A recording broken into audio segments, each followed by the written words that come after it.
మీ TV news కి స్వాగతం. Bulletin ముందుగా హెడ్లైన్స్ చూద్దాం.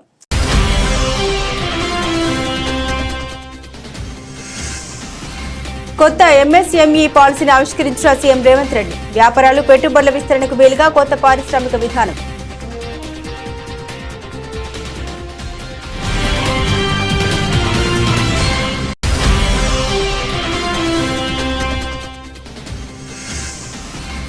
సీఎం చంద్రబాబు అధ్యక్షతన ప్రారంభమైన ఏపీ కేబినెట్ భేటీ. నూతన మద్యం విధానంపై నిర్ణయం తీసుకోనున్న మంత్రివర్గం.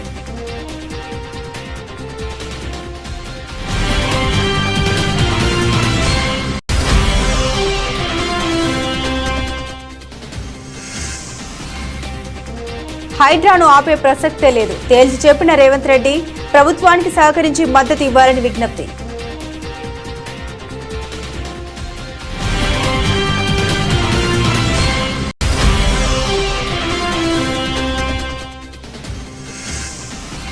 మీ చేతగానితనాన్ని బీఆర్ఎస్ పై రుద్దొద్దు, ఇక నేను అబద్దాలు ఆపడంటూ మాజీ మంత్రి హరీష్ రావు ఆగ్రహం.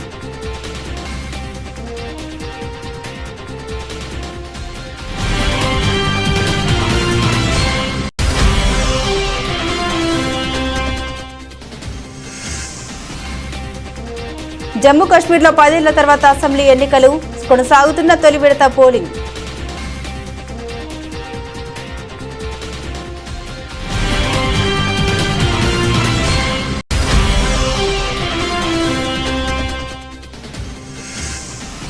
నాలుగున్నర ఏళ్లలో 1,29,00,000 చేసిన స్టాక్ ఏకంగా 2,818% గ్రోత్.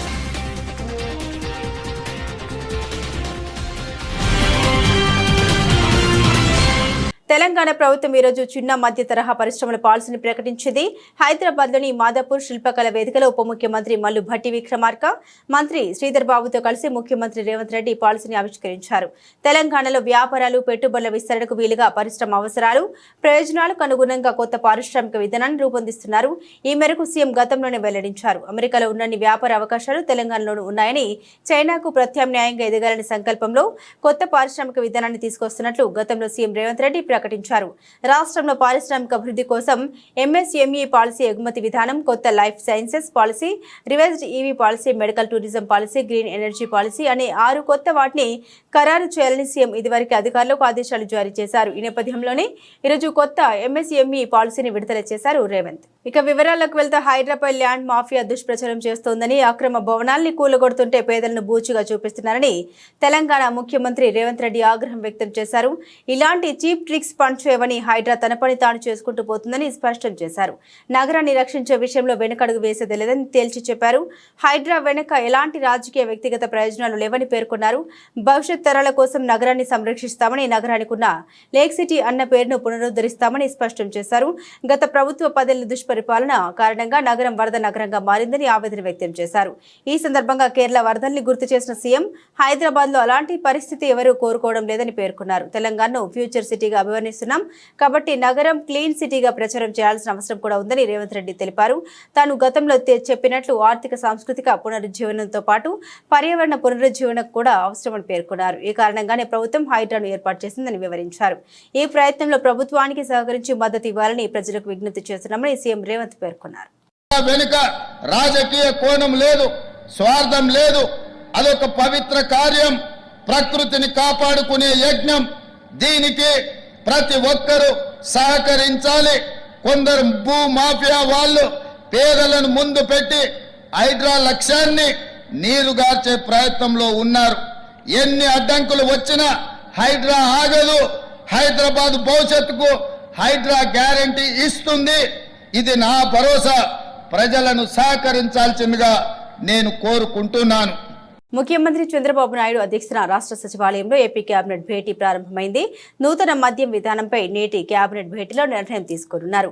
గత ప్రభుత్వ హయాంలో మైనింగ్ వ్యవహారాలు తీవ్ర వివాదాస్పదం కాగా కొత్త మైనింగ్ విధానంపై ఇవాల్టి మంత్రివర్గ సమావేశంలో చర్చించే అవకాశం ఉంది. ఇందులోనే ఇసుక విధానం కూడా ఉంటుందని భావిస్తున్నారు. ముఖ్యంగా పెండింగ్ లో ఉన్న వాలంటీర్ వ్యవస్థ అంశంపై కీలక నిర్ణయం తీసుకున్నారు. వాలంటీర్లను తప్పకుండా కొనసాగిస్తామని ఎన్నికల ప్రచారం సమయంలో చంద్రబాబు హామీ ఇచ్చారు. ఇక 18 నుండి 59 ఏళ్ల వయసున్న మహిళలకు మహిళలకు నెలకు 1,500 రూపాయలు ఇస్తామన్న ఎన్నికల హామీ, పలు ఉద్యోగ నియామకాలకు నేటి కేబినెట్ భేటీలో పచ్చ జెండా ఊపే అవకాశాలు ఉన్నాయి. పరిశ్రమలకు భూ కేటాయింపులు, P4 కార్యాచరణ, నీరు చెట్టు బిల్లులకు నిధులు విడుదల, జలవనరుల ప్రాజెక్టుల పటిష్టతకు అత్యవసర నిధి కింద 300 కోట్లు కేటాయించే అంశంపై చర్చిస్తారని తెలుస్తోంది. పాకేటప్పుడు పంది, నడిచేటప్పుడు నంది అన్నట్లు అధికారం లేనప్పుడు తెలంగాణ విమోచన దినోత్సవం అంటూ గొంతెత్తిన పార్టీలు ఇప్పుడు ఎంఐఎంనే అనే పనికి మాలిన పార్టీకి భయపడి దాని ఉసెత్తడం లేదని కేంద్ర సహాయ మంత్రి బండి సంజయ్ అన్నారు. ఈ విషయంపై ఆయన మాట్లాడుతూ, ఇలాంటి ఎంఐఎం పార్టీలు ఎన్ని బెదిరించినా భారతీయ జనతా పార్టీ భయపడదని, తెలంగాణ అసలు చరిత్ర అందరికీ తెలిసేలా ప్రతి సంవత్సరం తెలంగాణ విమోచన దినోత్సవ వేడుకలు నిర్వహించి తీరుతామన్నారు. తెలంగాణ విమోచన జరిగింది. అధికారంలోకి రాకముందు ఉద్యమ సమయంలో కొన్ని పార్టీలు ఏం చేస్తాయంటే తెలంగాణ విమోచన దినోత్సవాన్ని అధికారికంగా జరపాలే, సమైక్య ఆంధ్రప్రదేశ్ ఉన్నప్పుడు ఆంధ్ర పాలకులారా మా తెలంగాణ స్వాతంత్ర దినోత్సవాన్ని మమ్మల్ని జరుపుకోనివ్వరా అని కొట్లాడిన వీళ్ళందరూ కూడా ఈ పార్టీలను కొట్లాడినాయి. కానీ అధికారంలోకి వచ్చినాక ఏం చేసినాయి? ఒక పార్టీ ఏమో సమైక్యత దినోత్సవం అంటది, ఇంకో పార్టీ ఏమో ప్రజాపాలన దినోత్సవం అంటది. ఇప్పుడు ఎందుకు పేరు మారుస్తుంటే సమాధానం లేదు. ఎందుకంటే ఎంఐఎం అని ఒక పార్టీ దరిద్ర పార్టీ ఉంది. ఆ పార్టీ ఎంఐఎం అని పార్టీ స్టార్ట్ కాకముందు నిజాం కాలంలో ఆ పార్టీ పేరు రజాకర్ల దళం. రజాకర్ల దళం అంటే మన అమ్మలకలను నగ్నంగా బతికమలాడించడం, మనకు యువకులను చంపడం, ఎవరైతే ఎదుర్కొంటారో వాళ్ళని చంపే ప్రయత్నం చేయడం, ఈ హైదరాబాద్ సంస్థలను విలీనం చేయాలని చెప్పి కొట్టడం, అందరిని చంపడం, ఇది రజాకర్ల దళం. దాని తర్వాత అది ఎంఏ పార్టీ మారింది. ఇవాళ అటువంటి పార్టీకి భయపడుతున్నారు వీళ్ళు. ఇవాళ తెలంగాణ విమోచన దినోత్సవం జరపడానికే భయపడుతున్నారు. ఇవాళ వాళ్లకు భయపడి మరి జాతీయ పార్టీ అని ఒక పార్టీ చెప్పుంటది. మేము 10 సంవత్సరాలు కొట్టాను, ఈ రాష్ట్రాన్ని ఇది వీకినాం అది వీకినాం అని చెప్పి ఇంకోళ్ళు చెప్పుకుంటారు. కానీ వీళ్ళు ఏం చేస్తుండే ఒక ఎంఏఎం అనే పార్టీకి భయపడి తెలంగాణ విమోచన దినోత్సవం అని జరపడానికే భయపడే పరిస్థితి వచ్చింది వాళ్ళు. ముఖ్యమంత్రి రేవంత్ రెడ్డి అప్పులపై తప్పుడు లెక్కలు చెబుతున్నారని, తన చేతకంటతనాన్ని గత ప్రభుత్వాలపై రుద్దడం సరికాదని మాజీ మంత్రి హరీష్ రావు ఆగ్రహం వ్యక్తం చేశారు. రాష్ట్రం దివాలా తీసిందంటూ ముఖ్యమంత్రి రేవంత్ రెడ్డి పదే పదే మాట్లాడడం, రాష్ట్ర ప్రతిష్టను పరపతిని దిగజార్చేలా వ్యవహరించడం దుర్మార్గమని పేర్కొన్నారు. సీఎం రేవంత్ రెడ్డి తన వ్యాఖ్యల ద్వారా రాష్ట్ర భవిష్యత్తును ప్రశ్నార్థకరం చేస్తున్నారని విమర్శించారు. మెదక్ జిల్లా కేంద్రంలో మీడియాతో హరీష్ రావు మాట్లాడారు. రాష్ట్ర ప్రభుత్వం 16వ ఆర్థిక సంఘం ముందు అబద్దాలను వల్లివేయడం సిగ్గుచేటని మండిపడ్డారు. రాష్ట్రంపై 6.85 లక్షల కోట్ల అప్పు ఉందనే తప్పుడు ప్రచారాన్ని ఇంకెన్నిసార్లు చెప్తారని ప్రశ్నించారు. పబ్లిక్ మీటింగ్ లో ప్రచార సభల్లో 16వ ఆర్థిక సంఘం ముందు చివరికి ప్రజాపాలన దినోత్సవ వేదికగా అదే తొండి వాదన వినిపించడం వల్ల రాష్ట్రానికి వచ్చే ప్రయోజనం ఏమిటని నిలదీశారు హరీష్ రావు. ఎంతసేపు అప్పులని మాట్లాడుతున్నావు కదా, మరి కేసీఆర్ పెంచిన ఆస్తుల గురించి ఎందుకు మాట్లాడు? కేసీఆర్ గొప్పగా ఆస్తులు పెంచిండు కదా. తెలంగాణ రాష్ట్రం ఏర్పడ్డ నాడు 2013-14లో మన తలసరి ఆదాయం 1,12,162 రూపాయలు. మరి ఇవాళ ఎక్కడికి పోయింది మన తలసరి ఆదాయం? 3,47,229. దేశంలో నంబర్ 1 తెలంగాణ.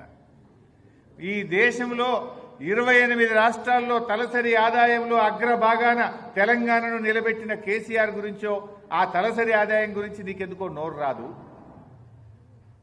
జిఎస్డిపి మన రాష్ట్ర స్థూల ఉత్పత్తి రాష్ట్రం ఏర్పడ్డ నాడు 4,51,000 కోట్లుంటే ఈరోజు 14,63,000 కోట్లకు పెంచారు. 160% పెరిగింది. దీని గురించి రేవంత్ రెడ్డి నోట్లకెళ్ళి ఎందుకో రాదు. ఇది రాష్ట్ర సంపద పెరిగింది, రాష్ట్రంలో పౌరుల సంపద పెరిగింది, తలసరి ఆదాయం పెరిగింది, ఆస్తుల కల్పన జరిగింది, దేశ జీడిపికి 5.1% మనము కాంట్రిబ్యూట్ చేస్తూ ఉన్నాం. ఇలాంటి మంచి మాటలు రేవంత్ రెడ్డి నోట రావు, అన్ని అబద్ధాలు, గోబల్స్. హైదరాబాద్ మహానగరంలో గణేష్ నిమజ్జన ప్రక్రియ ప్రశాంతంగా ముగిసిందని పోలీస్ కమిషనర్ సివి ఆనంద్ తెలిపారు. గతంలో కంటే ఈ ఏడాది 3 గంటల ముందే నిమజ్జన ప్రక్రియ పూర్తి చేసినట్లు పేర్కొన్నారు. నిమజ్జనానికి సహకరించిన ఖైరతాబాద్ గణేష్ ఉత్సవ సమితితో పాటుగా ప్రతి ఒక్కరికి ధన్యవాదాలు తెలిపారు. ట్రాఫిక్ దృష్ట్యా బుధవారం ఉదయం 10:30 అన్ని జంక్షన్లు, ఫ్లైఓవర్లను తెరిచామని తెలిపారు. అయితే గణేష్ నిమజ్జన ప్రక్రియ బుధవారం ఉదయం 7 గంటల వరకు ముగిసేలా ప్లాన్ చేస్తామని సిపి తెలిపారు. కానీ కొన్ని మండపాల నిర్వాహకులు సహకరించకపోవడం వల్ల ఆలస్యం జరిగిందన్నారు. వచ్చే ఏడాది ముందే మండపాల నిర్వాహకులు నిర్వాహకులతో సమావేశమై సమయానికి నిమజ్జనం పూర్తయ్యేలా చర్యలు తీసుకుంటామన్నారు. ఈసారి చాలా వాహనాలు ఫెయిల్ కావడం, భారీ గణనాథులకు విద్యుత్ తీగలు అడ్డు తగలడం వంటి కారణాలతో కూడా నిమజ్జనం ప్రక్రియ ఆలస్యమైందన్నారు. గత 10 రోజుల నుండి హుస్సేన్ సాగర్లో 1,00,000కు పైగా గణనాథుల్ని నిమజ్జనం చేసినట్లు పేర్కొన్నారు. నిన్న ఒక్కరోజే సుమారు 20,000 దాకా నిమజ్జనం చేసినట్లు తెలిపారు. ఇక నిమజ్జన ప్రక్రియ బందోబస్తుకు 25,000 మంది విధుల్లో ఉన్నారని తెలిపారు. ఇందులో సిటీ నుండే 15,000 మంది పోలీసులు ఉన్నారని సివి ఆనంద్ పేర్కొన్నారు. నిమజ్జన కార్యక్రమం ఇప్పుడు కూడా పూర్తి కాలేదు, ఇంకా కొద్దిగా మిగిలి ఉంది. కానీ పోలీస్ బందోబస్తు పరంగా ఎప్పుడైతే మేము ట్రాఫిక్ రిలీజ్ చేస్తామో అప్పుడు బందోబస్తు ప్రజల కోసం పూర్తయిందని మేము భావిస్తాము. ఆ విధంగా చూస్తే ఈరోజు 10:30కు అన్ని జంక్షన్స్ కూడా మేము ఫ్రీ చేయగలిగాము. గత సంవత్సరంతో పోల్చుకుంటే దాదాపు 3 గంటల పొదుపు మేము చేయగలిగాము. దాదాపు 1000 విగ్రహాల నిమజ్జనము ఇంకా మిగిలి ఉందో అది మేము నెక్లెస్ రోడ్లో ఒక ప్రణాళిక ప్రకారం 4 రోజుల్లో అవన్నీ అక్కడ పార్కింగ్ చేసి ప్రజలకు ఎటువంటి ఇబ్బంది లేకుండా ట్రాఫిక్ మొత్తం కూడా సజావుగా నడిచే విధంగా చర్యలు తీసుకున్నాం. అన్ని ఫ్లైఓవర్స్ కూడా ఓపెన్ చేశాము. అన్ని జంక్షన్స్లో కూడా ట్రాఫిక్ నడుస్తూ ఉంది. ఇప్పుడు traffic, law and order task force వాళ్ళందరూ కూడా ఎంతో కృషి చేసి అది కరెక్ట్ సమయానికి నిమజ్జనం అయ్యే విధంగా చర్యలు తీసుకున్నారు. ప్రణాళిక ప్రకారం సౌత్ జోన్లో మండప నిర్వాహకులు ఎస్పెక్ట్ వచ్చారు, వారి విగ్రహాల్ని తొందరగా తరలించారు. అందుకే రాత్రి 10:30 ప్రాంతంలో నయాపూల్ దాటింది లాస్ట్ విగ్రహం సౌత్ జోన్ నుండి. నేను మా అధికారులందరికీ, పోలీస్ ఆఫీసర్స్, సిటీ పోలీస్ చెందిన ఆఫీసర్స్, అదే కాకుండా బయట నుంచి వచ్చిన ఆఫీసర్స్, సిబ్బంది. పెద్దపల్లి జిల్లా రామగుండంలోని సింగరేణి ఇన్స్టిట్యూట్ ఆఫ్ మెడికల్ కాలేజీలో ప్రైవేట్ కాంట్రాక్ట్ ఏజెన్సీలో పనిచేస్తున్న మహిళా కార్మికుల్ని లైంగికంగా వేధిస్తున్న వారిపై చట్టపరంగా చర్యలు తీసుకోవాలంటూ ఆందోళన చేపట్టారు. ఈ మేరకు మెడికల్ కాలేజీ ప్రధాన గేటు ముందు ఐక్య స్వచ్ఛంద సంఘాల ప్రతినిధులు పెద్ద ఎత్తున పాల్గొని నిరసన ప్రదర్శన చేపట్టారు. అమాయకులైన కాంట్రాక్టు మహిళా కార్మికులకు వేధిస్తున్న కామ పిశాచాలపై ఉన్నతాధికారులు చర్యలు తీసుకోవాలని నినాదాలు చేశారు. మహిళలకు ఉద్యోగ భద్రత లేకుండా పోతుందని పేర్కొన్నారు. ఈ సందర్భంగా స్వచ్ఛంద సంస్థల ప్రతినిధి మద్దెల దినేష్ మాట్లాడారు. మహిళల్ని వేధిస్తున్న వారికి ప్రజాప్రతినిధులు అండగా ఉన్నారని ఆరోపించారు.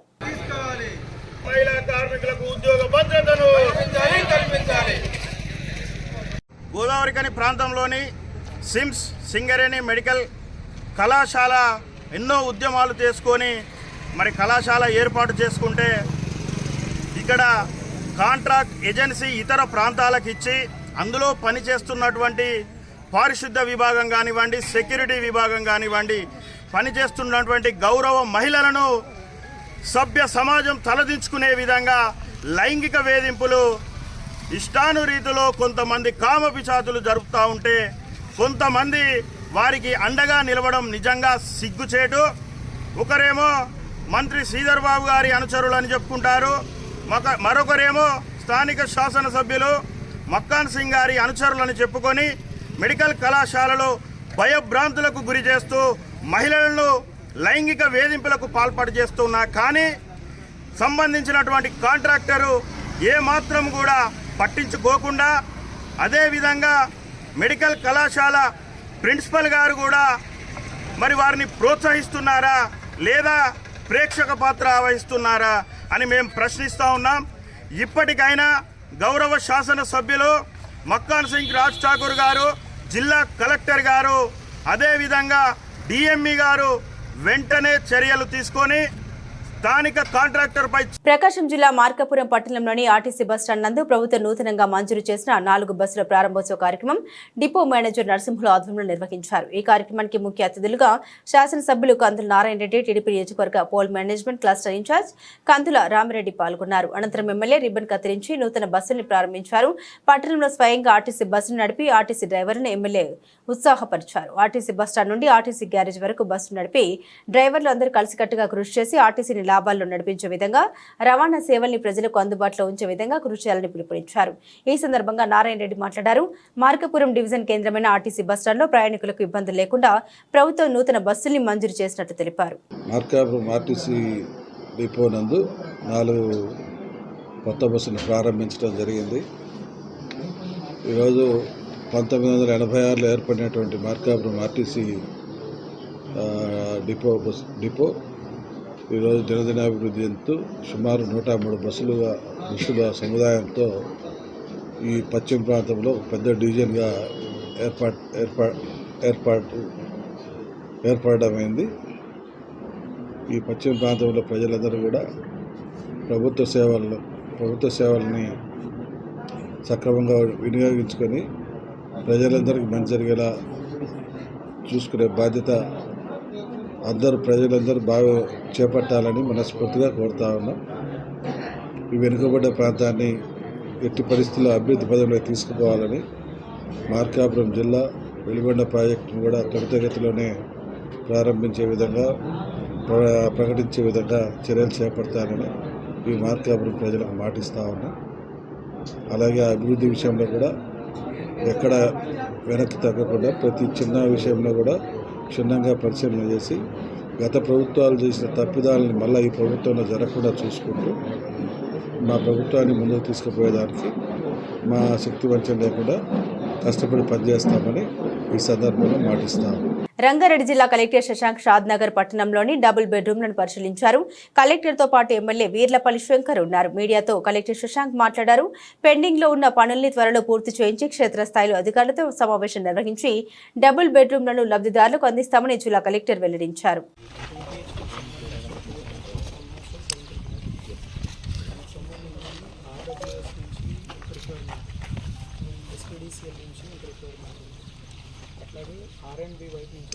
జిల్లాలోని షాద్నగర్ నియోజకవర్గంలో గౌరవ ఎమ్మెల్యే శంకరయ్య గారి ఆధ్వర్యంలో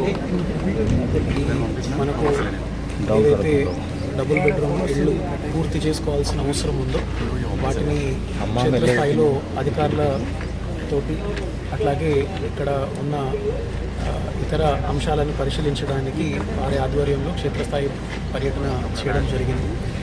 ఇక్కడ ఉన్న ఈ డబుల్ బెడ్రూమ్ ఇళ్ళని ఎంత పూర్తిగా మనము అందుబాటులోకి తీసుకురావాలన్న ఉద్దేశంతో ఈ విజిట్ చేయడం జరుగుతూ ఉంది. దీనికి సంబంధించిన వివరాలన్నీ కూడా అధికారులతోటి చర్చించి సమీక్షించుకొని మళ్ళీ అతి త్వరలో వీటిని లబ్ధిదారులకు అందుబాటులోకి తీసుకురావాలన్నది దీంట్లో ఉన్న ప్రధానమైన ఉద్దేశం. దానికి సంబంధించిన అవసరాలు ఏమేమి ఉన్నాయి, ఇంకేమేమి పూర్తి చేయాలన్నది మేము అధికారులతో కూడా చర్చించడం జరుగుతూ ఉంది. షాద్నగర్ నియోజకవర్గ లబ్ధిదారులకు వీటిని త్వరలో అందుబాటులోకి తీసుకురావాలని చెప్పేసి ఎమ్మెల్యే గారు పట్టుబట్టి ఈ కార్యక్రమాన్ని ఇక్కడ పెట్టించడం జరిగింది. దానికి సంబంధించి అందరూ కూడా సమన్వయంతో పనిచేయడం జరుగుతుంది. అలనాటి తెలుగు సినీ హాస్య నటుడు పద్మశ్రీ రేలంగి వెంకటరామయ్య కాంస్య విగ్రహాన్ని ఈ 19వ తేదీన రాష్ట్ర పర్యాటక శాఖ మంత్రి దుర్గేష్ ప్రారంభం ఆవిష్కరిస్తారు. గోదావరి ఘటన ఏర్పాటు చేసిన ఈ విగ్రహాన్ని ఆ రోజు ఉదయం 9:30 ప్రజాప్రతినిధులు, అధికారులు, పుర ప్రముఖుల సమక్షంలో మంత్రి దుర్గేష్ విగ్రహాన్ని ఆవిష్కరిస్తారని విగ్రహ నిర్మాణ కమిటీ తెలిపారు. ఆనం రోటరీ హాల్లో మంగళవారం జరిగిన మీడియా సమావేశంలో కమిటీ నాయకులు రెడ్డి రాజు మాట్లాడుతూ తొలితరం తెలుగు సినీ పరిశ్రమలో ఎన్టీఆర్, ఏఎన్ఆర్ లాంటి అగ్ర నటులతో సమానంగా హాస్య నటుడు రేలంగి కూడా సినిమా రంగంలో అన్నగా గుర్తింపు లభించిందన్నారు. తన హాస్య నట కౌశల్యంతో తెలుగు ప్రజల గుండెల్లో చిరస్థాయిగా నిలిచారని కొనియాడారు. అటువంటి మహానుభావుని విగ్రహాన్ని దాతల సహకారంతో శ్రీ గౌడ శెట్టి బలిజ, శ్రీశయన యాత ఈడిగా సంక్షేమ సంఘం ఆధ్వర్యంలో గోదావరి ఘటన ఏర్పాటు చేస్తున్నామని తెలిపారు.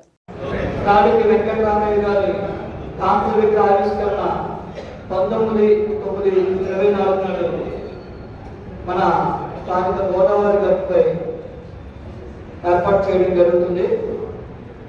ఇంతకు ముందే మన పెద్దలందరూ మా సంగీతంతో కూడా తెలియజేయడం జరిగిన పెద్దలు.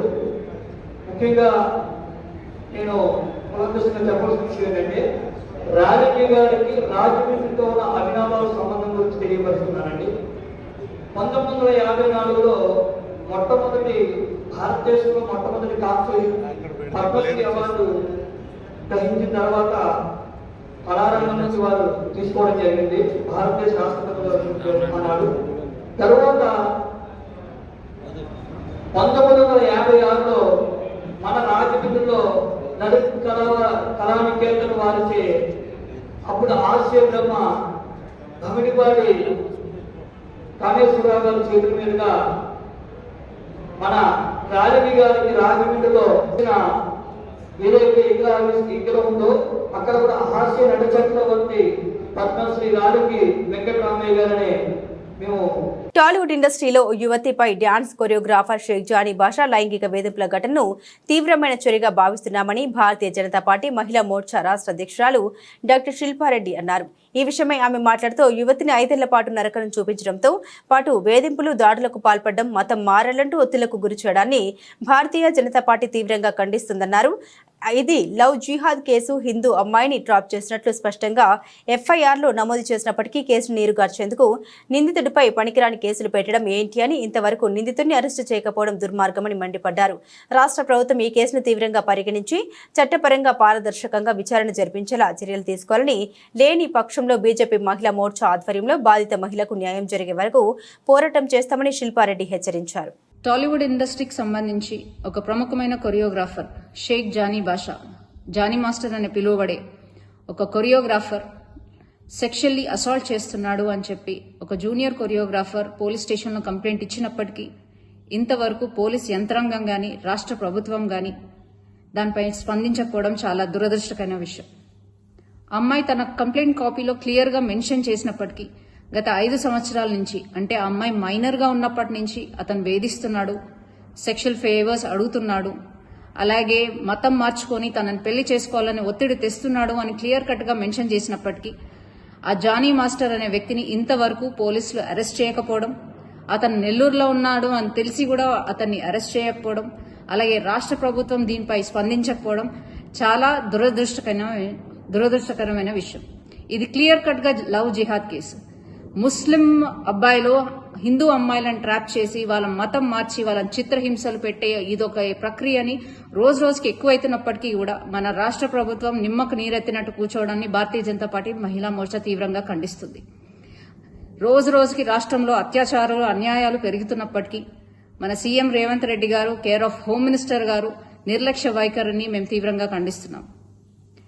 ఇది వెంటనే లవ్ జిహాద్గా కేసుగా తీసుకోవాలని, అలాగే ఆ అమ్మాయికి వెంటనే న్యాయం జరగాలని, న్యాయం జరిగే విధంగా భారతీయ జనతా పార్టీ మహిళా మోర్చా తనకు అండగా ఉండి ఆమెకి న్యాయం చేసే విధంగా పోరాడతామని, దీన్ని ఎటువంటి పక్షపాతం వహించకుండా ఈ కేసు సాల్వ్ చేయాలని విజ్ఞప్తి చేస్తూ కాకినాడ జిల్లా పత్తిపాడులో జాతీయ రహదారిని ఆనుకుని నరేంద్రగిరి కొండపై శ్రీమద్ రామాయణ పీఠం వ్యవస్థాపక అధ్యక్షులు రామకోటి సుబ్బారావు ఆధ్వర్యంలో నూతనంగా నిర్మితమవుతున్న శ్రీరామ నామక్షేత్రం ఆంధ్ర భద్రాద్రి ఆలయ స్లాబ్ నిర్మాణం ఈ నెల 19న గురువారం జరుగుతుందని ఆలయ అభివృద్ధి కమిటీ సభ్యులు తెలియపరిచారు. ఈ సందర్భంగా ఆలయ అభివృద్ధి కమిటీ సభ్యులు రెడ్డం రాజా, పుష్పారెడ్డి, పత్రి రమణ, గానాల గంగాధర్ మాట్లాడారు. ఈ కార్యక్రమానికి ఎమ్మెల్యే వరపుల సత్యప్రభుతో పాటుగా స్వామీజీలు, గ్రామ పెద్దలు, ఆలయ అభివృద్ధి కమిటీ సభ్యులు హాజరవుతారని తెలిపారు. ప్రతిపాడులో స్వామి వివేకానంద టెంపుల్ కిందని శ్రీరామ క్షేత్రం చాలా గొప్పగా 2 కోట్ల ప్రాజెక్టుతో ఇది చిన్న స్టేజీ నుంచి కాకినాడ నుంచి వచ్చి మన గల్లా సుబ్బారావు గారు, రాజా గారు, అలాగే పుష్పారెడ్డి గారు, రమణ గారు, ఇలాగా కత్తిపాడు గ్రామంలో గోగుల బుజ్జి గారు అందరినీ వేసి మన సుబ్రహ్మణ్యం గారు వీళ్ళందరినీ వేసి ఒక కమిటీగా తయారు చేసి ప్రతిపాడు అందరినీ కూడా ఆడవారిని, మగవారిని, భజన సమాజం వాళ్ళందరినీ కూడా కమిటీ 2 కమిటీల కింద వేసి ఈ శాస్త్రానికి అందరూ చాలా మంది సహకారం చేశారు. మన చెలంకూరు భావన గారు, అలాగే రెడ్డి వెంకన్న గారు, అలాగే రెడ్డి నాయుడు గారు, ఎంతో మంది సహకారం చేసి ఈవేళ ఈ నిర్మాణం ఎంతవరకు వచ్చిందంటే వాళ్ళ వల్లే. ఇది గ్రామ ప్రజలు పెద్దవాళ్ళందరూ దయవల్లే ఇంతవరకు మనం స్లాబ్ వరకు లాక్కొచ్చామంటే త్వరలో స్లాబ్ అయిపోయిన అనంతరం లక్ష్మీదేవి గుడి, ఇలాగే బాలరాముడి గుడి, ఆంజనేయ స్వామి విగ్రహం, అలాగే ఆ రాముల వారి 45 అడుగులు విగ్రహం వేయడం జరుగుతుంది. చుట్టేంపులు, కాంపౌండ్ వాళ్ళు, కిందకి మెట్లు, గజస్తూపం, అలాగే ఎంట్రన్స్ లో ఒక ద్వారం తయారు చేసి బోరు కొట్టించి ఇక్కడ ఎంతో శాస్త్రంగా తయారేది. పుణ్యాత్ములు వీళ్ళు అందరూ సహకారంతో, పుణ్యాత్ముల సహకారంతో త్వరలో పెళ్లిళ్ళు కూడా జరుగుతాయి. అలాగే అన్నదానం కూడా జరుగుతుంది. ఈ శాస్త్రంలో అంత గొప్పగా ప్రళయం అవుతుందని మనం జై శ్రీరామ్. మత్స్యకారులు ఎదుర్కొంటున్న సమస్యల్ని ప్రభుత్వం దృష్టికి తీసుకెళ్లి పరిష్కారానికి కృషి చేస్తామని జాతీయ మత్స్యకారుల సంఘం రాష్ట్ర అధ్యక్షుడు మేసా అప్పలరాజు తెలిపారు. ఇటీవల జిల్లా అధ్యక్షుడిగా నియమితులైన గంటా అబ్బాయి ఆధ్వర్యంలో గాజువాక గణేష్ నగర్ కమ్యూనిటీ హాల్లో బుధవారం సంఘం ప్రతినిధుల సమావేశం నిర్వహించారు. ఈ సందర్భంగా అప్పలరాజు మాట్లాడుతూ చేపల వేటపైన ఆధారపడి జీవిస్తున్న మత్స్యకారు కుటుంబాలు ఆర్థికంగా నిలదొక్కుకోవాలనే ఉద్దేశంతోనే వారు ఎదుర్కొంటున్న అనేక సమస్యల్ని దశల వారీగా పరిష్కారం లభించేలా సంఘం కృషి చేస్తోందని అన్నారు. జిల్లాలోని మత్స్యకారుల వారందరినీ ఒకే తాటిపైకి తీసుకొచ్చి వారి అభివృద్ధికి పాటుపడతామని తెలిపారు. చేసినటువంటి సేవలను గుర్తించి జాతీయ మత్స్యకార సంఘం తరఫున మేము ఆయనకి ప్రకటిస్తూ లెటర్ కూడా బాధ్యత లెటర్ కూడా ఇవ్వడం జరుగుతుంది. కారణం ఏంటంటే ముఖ్యంగా మా జాతీయ మత్స్యకార సంఘం అందరికీ 1979లో మా జాతీయ మత్స్యకార సంఘాన్ని మా బీహార్ రావు గారు మర్రి రామచంద్రరావు గారు దీన్ని రిజిస్ట్రేషన్ చేసి మా మత్స్యకారులకు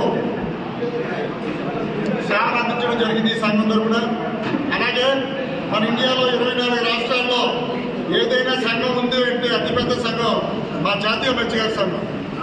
మన జాతీయ మత్స్యకార సంఘంలో మేమందరం ఆ కుటుంబ సభ్యులుగా ఉండడంలో మేము మాకు ఎలాంటి అవకతవకలు ఉన్నా మత్స్యకారులకు ఎలాంటి సమస్యలు ఉన్నా అందరూ కలిసికట్టుగా ఉండి మేము ఈ విషయాన్ని పరిష్కారాలు తీసుకెళ్తూ ఉంటాం. అలాంటి పరిష్కారం తీసుకెళ్ళేటప్పుడు ప్రతి స్టేట్లో కమిటీలు ఉండాలి, ప్రతి జిల్లాలో కమిటీలు ఉండాలి, ప్రతి మండలంలో కమిటీలు ఉండాలి. విలేజ్ స్థాయిలో నుంచి కూడా కమిటీలు వేసి ఈ సంఘం ద్వారా మత్స్యకారులకి సేవ చేయకుండా దుర్పథంతోనే మేము ముందుకెళ్తున్నామనేసి ఈ సభాపూర్వకంగా మీడియా సభ్యులకు మేము తెలియజేస్తున్నాం. భారత్లో అత్యంత సమస్యాత్మక ప్రాంతం జమ్మూ కాశ్మీర్లో 10 ఏళ్ల తర్వాత అసెంబ్లీ ఎన్నికలు జరుగుతున్నాయి. 2019లో ఆర్టికల్ 370 రద్దు తర్వాత జరుగుతున్న ఎన్నికలు కావడంతో ప్రాధాన్యత సంతరించుకుంది. కాశ్మీర్ లోయలో ఇవాళ తొలి విడత పోలింగ్ జరుగుతుంది.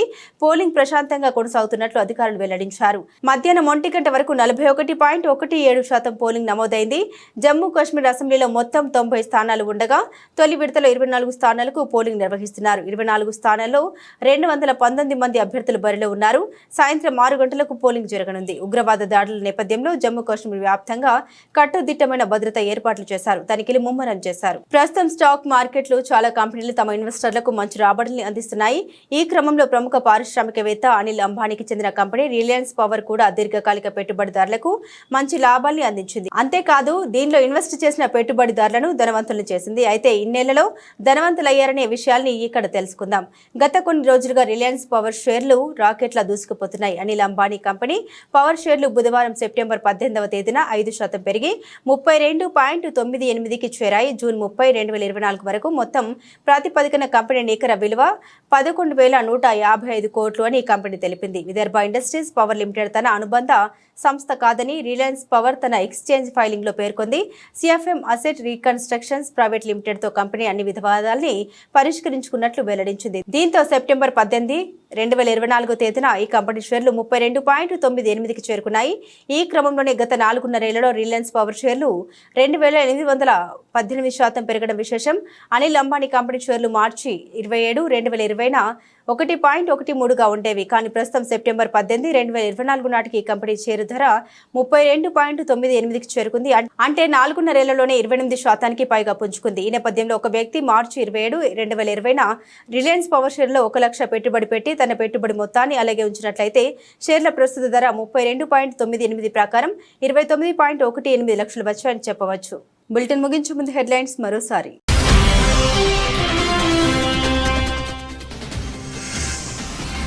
కొత్త ఎంఎస్ఎంఈ పాలసీని ఆవిష్కరించిన సీఎం రేవంత్ రెడ్డి. వ్యాపారాలు పెట్టుబడుల విస్తరణకు వీలుగా కొత్త పారిశ్రామిక విధానం.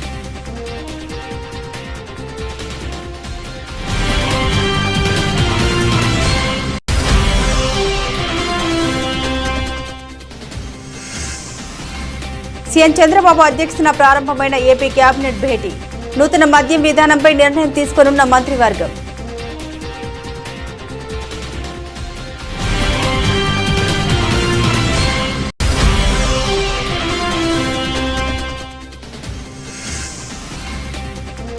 హైడ్రాను ఆపే ప్రసక్తే లేదు. తేల్చి చెప్పిన రేవంత్ రెడ్డి ప్రభుత్వానికి సహకరించి మద్దతు ఇవ్వాలని విజ్ఞప్తి.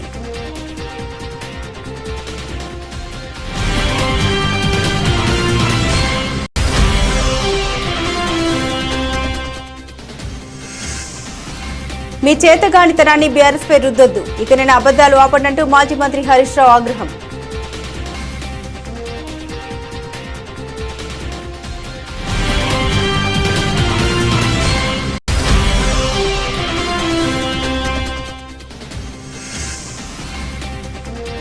జమ్మూ కాశ్మీర్లో 10 ఏళ్ల తర్వాత అసెంబ్లీ ఎన్నికలు కొనసాగుతున్న తొలి విడత పోలింగ్.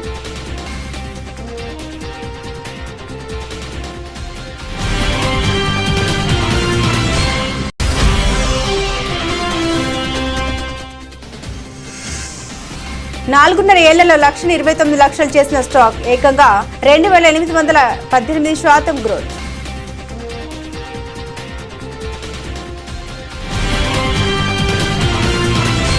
ఇవి బులెటిన్లోని విశేషాలు. తిరిగి మరో బులెటిన్తో మళ్ళీ కలుసుకుందాం. అంతవరకు సెలవు. నమస్కారం.